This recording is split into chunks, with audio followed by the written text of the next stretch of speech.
కేసినేని నాని చేసిన ఆరోపణపై కేసినేని చిన్ని కౌంటర్ ఇచ్చారు. విజయవాడ పాలేరుకు చాలా కంపెనీలు ఉన్నాయని వాటి గురించి కూడా నిగ్గు తెలిస్తే బాగుంటుందన్నారు.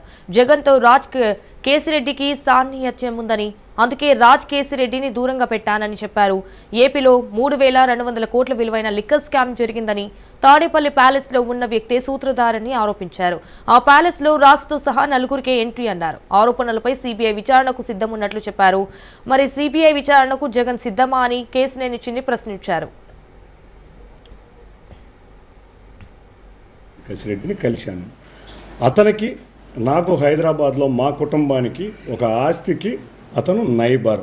ఆ నైబర్తో మా ఆస్తికి రహదారి రావాలన్నా అట్టించే రావాలి కాబట్టి ఆ ఆస్తిలో కలిసి డెవలప్మెంట్ చేద్దాం అని అతను కలిసి ఒక కంపెనీని పెట్టిన మాట వాస్తవం.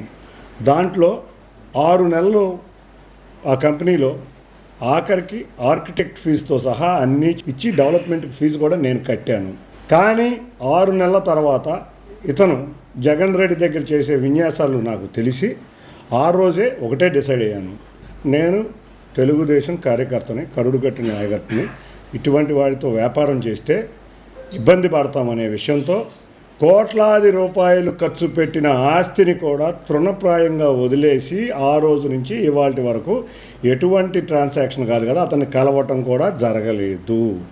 ఇవాళ 3,600 కోట్ల లిక్కర్ స్కామ్ జరిగినది నిజం.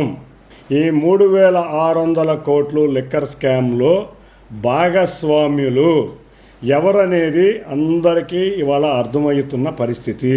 ఒక ఐఏఎస్ అధికారి, రిటైర్డ్, సుప్రీంకోర్టులో బెయిల్ రిజెక్ట్ అయిన అధికారి ఆధ్వర్యంలో ఈ లిక్కర్ స్కామ్ జరిగిన మాట వాస్తవం.